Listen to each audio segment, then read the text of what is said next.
Welcome to the San Diego Prep Insider Podcast. I'm Tommy Morris, joined by Montell Allen again from NBA Sports and San Diego Friday Night Lights magazine. Montell, how you doing? Pretty good. How about yourself, Tommy? Doing good, and we're all also now brought to you by the brand new app by the San Diego Union Tribune, UT Preps. It's awesome. You can select your favorite teams, follow their scores, follow all the scores from around the county, and it's like, oh my gosh, it's like ESPN for San Diego. It's amazing. But today, we have to get to some predictions, Montell, because week one is coming up tomorrow. Tomorrow night, the season starts. So we're going to get to our Super Six, as you like to call them. We are going to start with Oceanside at San Marcos. Montell, who do you have?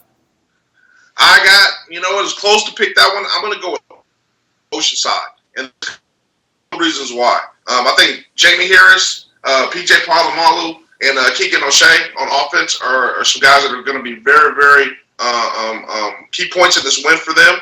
I think San Marcos has a lot to offer, and this is a game that's primed for San Marcos. If they're going to be, Oceanside is going to be now week one. Why they still have the kinks in the armor right now. I think that Oceanside is going to provide a little bit much too firepower. They're playing with chips on their shoulder, and I know that McMillan, that was just a big loss for San Marcos for me to get over that deep threat. I know Hobart Tweets should be their next big threat.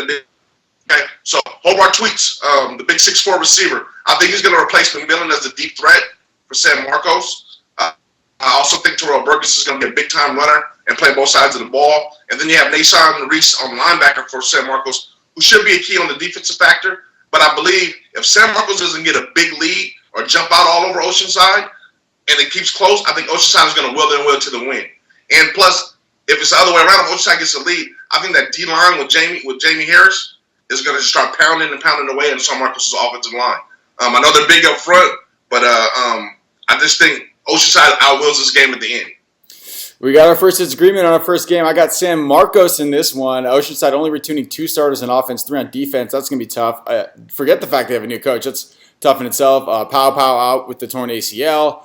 And they also lost 5 players who are going to Division I colleges this year to graduation. So that's going to be a lot to make up in the first game. And San Marcos, I think, will have the 2 best players on the field, that being Terrell Burgess and Joe Robinette. And I think they have one of the best sophomores in the county with Kyle Phillips. So it's going to be, I think it'll be close, but I've got San Marcos in this one.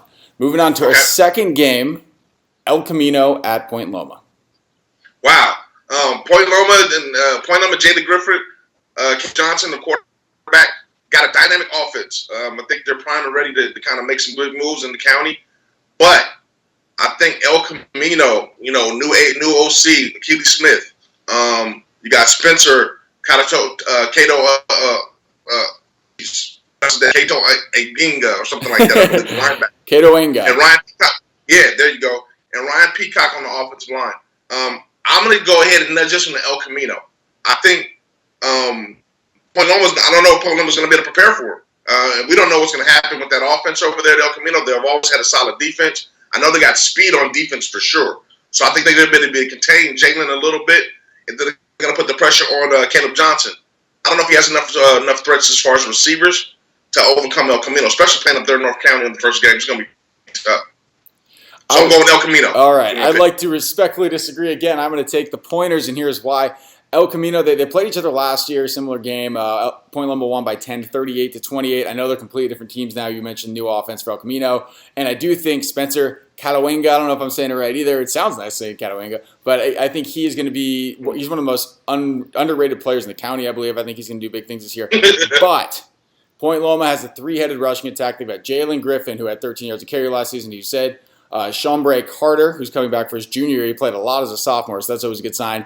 And then Brendan Torrance, who played a little bit of quarterback last year, a little bit of wide receiver, ran the ball a lot. He'll be playing quarterback. So between those 3 guys running the ball, I think it's going to be really, really tough for defenses. So I've got the Pointers in our second game. In our third game, it's El Cap traveling to Madison. Montell. Really, really good right now. Offensive line, defensive line led by Dave Follow, and they know they got the DB3 by Shaheed Mayhem. I know El Cap's got the new quarterback, the new linebacker coming in. The Bruce brothers, I think Valencia is going to do that, but I think Madison is just too much for them. They got too much speed, too much going on. El Cap's going to go ahead and bang in there. They're going to hang in there for a while, but I think in the fourth quarter, Madison pulls away.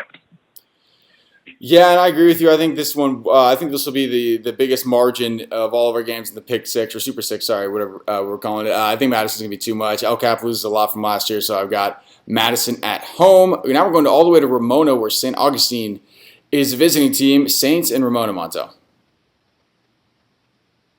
You know what? I'll make it straight up. Saints are gonna win this game. I think Marco Polo and the guys, Eric Schmidt, Austin Goodwin, great players. Very good what they do. Saints is just stacked and ready to go. You know, Quinn Sales back on defense from the injury from last year. You got Frank Sims, the other linebacker on the outside. You got Preston at running back.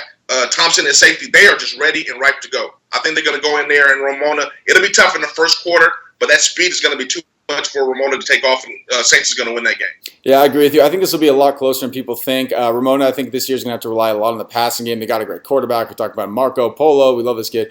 22 touchdowns, 4 interceptions last year. That's a pretty good ratio.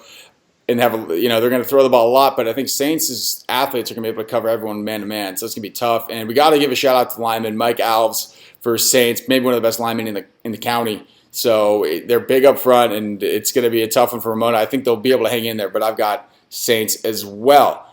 The Battle of the Vistas, even though they could not be further apart in the county. Vista at Bonita Vista, Montell. Who do you like? Yeah, this one right here is a hard one to tell. Bonita Vista and Vista. I think Bonita Vista is, very talented on paper, but very untested. We haven't seen these guys play together at all. The Posada, Bell, Harrison, Williams, and the whole crew. We've never seen them on the field, especially in this competitive environment. And I know Vista right now, by Travion John, the quarterback, and they have Steffi, the corner, who I think can actually cover one-on-one one of those receivers for Bonita Vista. I'm taking Bonita Vista. I think they got a lot of talent. I think Coach Posada is going to put them guys in the right place. I see them in 707. They're very dynamic. But I think it's going to be a little bit closer than people think. I think Vista is going to come into play. Yeah, and I agree with you. I mean, I've Bonita Vista as well, just right off the bat, but I think it will take them a little while to gel. They get Greg Bell and Quentin Harrison, so that'll be good. But it'll take an adjustment. I think they'll win at home, but I think it will be close. And then our final game at the brand new state of Mission Bay, West Hills, Mission Bay. It'll be a great atmosphere with the new field. But West Hills is coming out of the all around the Charles Bloomfield. But I think go with the guys from West Hills and be a little different. How about yourself? I'm going to go with West Hills as well. I think Spencer Moore, Taj Broomfield too much. I think maybe the best player in San Diego County is Derek Clark. Unfortunately, West Hills has a better team, I believe, so I'm going to go with West Hills.